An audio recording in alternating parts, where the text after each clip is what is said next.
Okay guys, welcome to Coil Building 102, where we're going to continue our journey on coil building. Okay, today we're going to be talking about the micro coil, macro, micro, nano coils. Okay, I know some of you have really been waiting for this video because you have a lot of questions on it. Okay, so let's just recap a little bit of what happened in 101.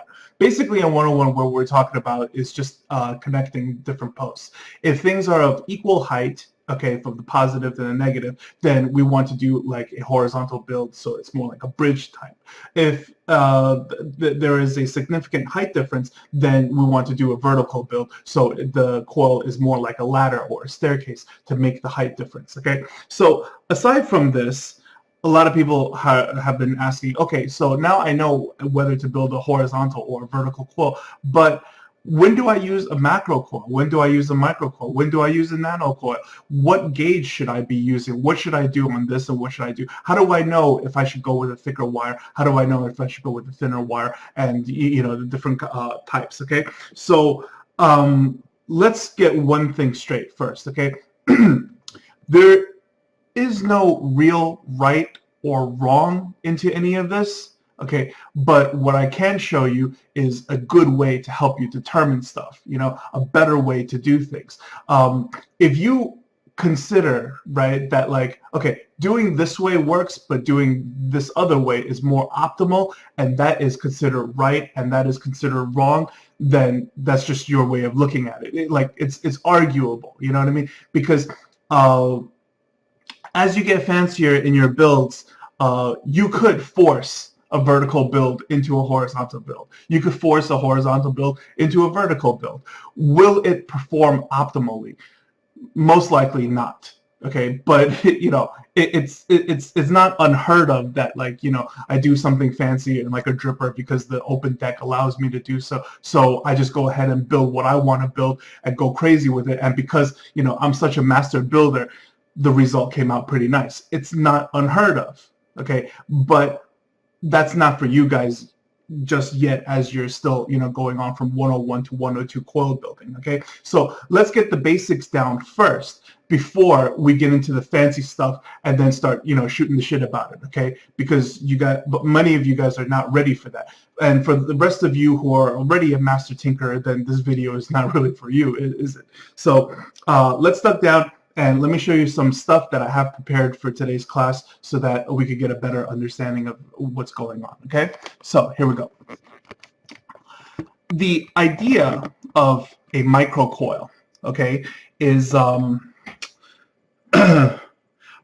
the coil first and adding the wick at the end, as opposed to normally what we used to do before the invention of the microcoil was we would take some silica and then we would take some Kanthal and then we would wrap the silica and then install it into our RDA decks.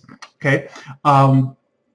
Another method would to be using, like, you know, something like a Genesis atomizer. Okay, and then we would go ahead and build stainless steel mesh wicks inside of them first, and then we will go ahead and wrap Kanthal around that. Either way, right, it is the idea of taking the wick first, wrapping our Kanthal afterwards. Now, what we're going to do is that we're going to talk about microcoils and what is the point of it. The main point, right, is to build a coil first and then add the wick later on. And the advantage is basically so that anytime you want to change the flavor, all you have to do is replace the wick. You can wash everything out, you know, dry burn it real quick, and then replace new cotton wick or whatever it is that you're threading through the coil that you built, and then we could keep going until the coil is dead, until it's snapped on its own. Okay, so the question is, right, what kind of gauge of Kanthal should I use? I've had a question in my comment area regarding Kanger coils, and he goes, well, I'm using 26 gauge Kanthal, all right, and I want to rebuild my Kanger coil, and how many wraps should I do? How much should I? Okay, well, the answer is you should not be using 26 gauge Kanthal at all. All right. So how do we determine, like, you know, if we shouldn't even be looking at certain Kanthals. Okay, all right, let's start with this first. When you go ahead and do a couple of wraps of anything, okay, you always want to stay somewhere around 6, 7, or 8 wraps of Kanthal. Generally, this is like a couple of rules of thumb. Okay, again, what I said earlier, rules can be broken. You could go to 9, you could go to 10, but as the further you get away from the rule, the more ill-advised it is. Okay, sometimes you have no choice, but you absolutely need to do 9 wraps. There's no choice. Then go ahead and do it. But it would not be as optimal as if you stayed around the 6, 7, or 8.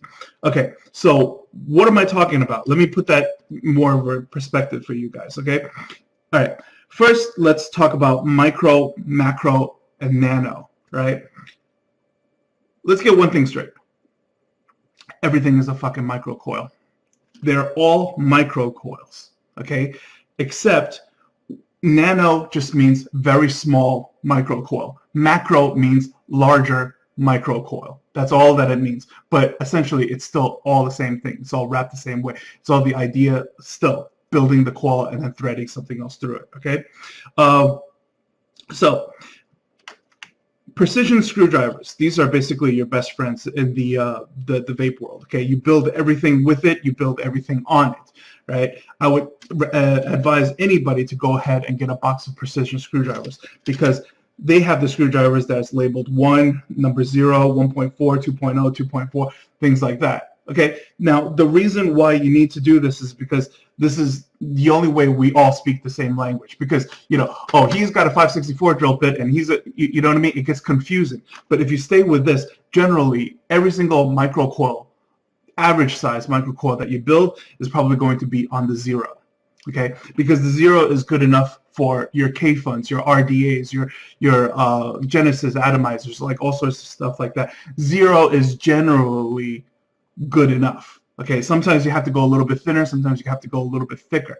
Thicker or thinner is up to you to make the decision on your own, depending on the device. Okay, so if we were to go ahead and take each one of these Kanthals, okay, what I have in front of me is 34, 32, 30, 28, 26, 24.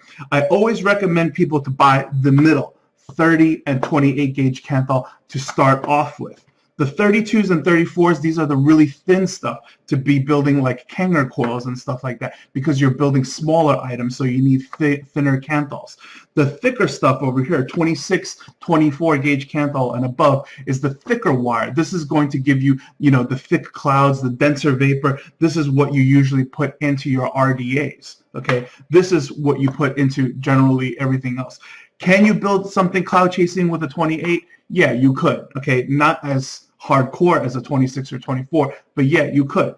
But can you also get a very satisfying vape out of like 30 and 28? Absolutely. Okay, so it depends on the device and it depends what you do with it. So moving on, all right. If we went ahead with our rule and we took each one of these Kanthals and went ahead and did 7 wraps on them, okay, well, I'll tell you right now the answer. 34 gauge Kanthal will give you roughly about 5 ohms of resistance. 32 will do 3 ohms, okay? And then 1.85, 1.1, 0.75, 0.45. 7 wraps, put it onto any kind of RDA dripper, and then slap it onto your meter, and that's what it would roughly read, okay? So, why 7 wraps? Why 6 wraps? Why 8 wraps? Why not 3, Peg? Why not 10? Why not 15? Okay, I'll tell you why. Because if you do too few wraps, right, there might be too much heat in the Kanthal, and it won't support itself, and it will snap, right? If you use too many wraps, then it will slow down the performance, meaning that when you hit the fire button, okay, it's going to take a long time before it heats up. It's going to glow like, you know what I mean? Instead of instantly light up. right? So you want to stay not too much, not too little, so that like it performs well and you get you're in the right spectrum of the ohm that you're working with. Okay, so let's put it this way, right? Let's put it this 28 gauge Kanthal, I know that 7 reps gives me 1.1. So if I was to say, hey, build me something 1 ohm, then I would do exactly 28 gauge Kanthal with 6 reps. Give me something 1.4, then I would do 28 gauge Kanthal with 8 reps or 9 reps. See where that takes me, okay? But the moment somebody goes, I need 2 ohm, all right, then I would, and I would, like they would say, I need 2 ohms, single coil, right? Then I would move on to 30 gauge Kanthal, because 30 gauge Kanthal, 7 reps is 1.85.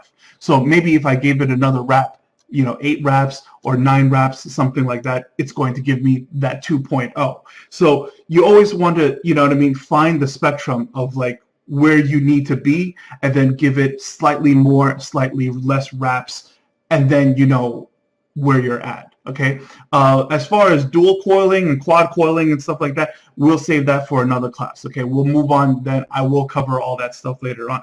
But right now, let's just talk about single coils, because once you have this down, then you got to crawl before you can walk, before you can run, right? Okay. So now, Peg, when do you use a macro coil? When do you use a micro coil? When do you use a nano coil? Look, it's all about the device that you have, okay? Do you have the room for the macro coil?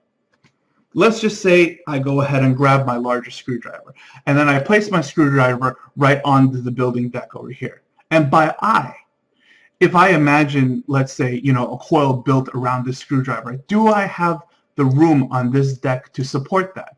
If so, then I might go ahead and intentionally build a macro coil. Okay, because it would be a larger coil, and a larger coil would support a larger wick, and it'll do more heat, it'll do more vapor, but at the same time it'll also be a juice guzzler as well. So it's all about like, is this what I want to do? As well, at the same time, it's also like, okay, I want to build a dripper that's going to work with a kick, so I can't build it down too low, right? So it's got to be 1.2. Well, that means that like if I use 28 gauge Kanthal, I got to do at least 8 or 9 reps or better, okay? Or I could do 30 gauge Kanthal and then just do like 5 reps, 6 reps is no problem. I'll definitely be safe within the if it's got to be 1.2 or higher. You see what I'm saying? Okay, so another thing that you need to keep in mind, right? Obviously, without saying it, the lower the gauge the Kanthal, the thicker the wire is going to get. Okay, but also bear in mind that like structural integrity is very, very important. For instance, I don't want to intentionally make a macro coil with very thin Kanthal. Okay, because these things are thin like a person's hair. Right? If I go ahead and then, try to do it on like a very big screwdriver, right? The moment that I take it off, it's just going to spring away. You know what I mean? And it's very hard to pinch down with a tweezer and then torch with your butane lighter, as opposed to if I had 24 gauge Kanthal and then I do a coil wrap over here on my larger screwdriver. Okay, now this is a simple 4 wrap over here, right? But the structural integrity of this thing is very solid because the wire itself is already very thick.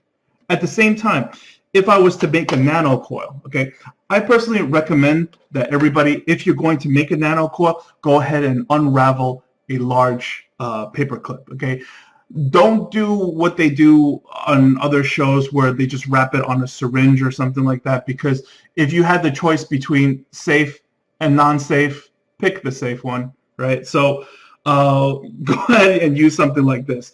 And then you'll also notice if you're making like the small nano coils and stuff like that, it's an absolute pleasure to use the thinner Kanthals to make your nano coils, as opposed to using the thicker Kanthals and making such tiny coils. It's a tough wrap. It's doable, but it's tougher to do it, So depending on like when you know what ohms you need, right, and what kind of heat that you're trying to build, make your life easier. Don't intentionally make your life more difficult.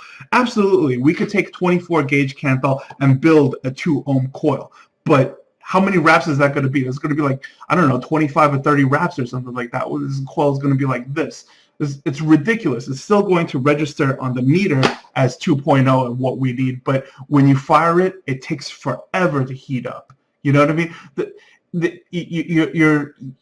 So like on paper, it seems as if like you're doing the same thing, but the performance that you're getting is going to be far, far off. All right.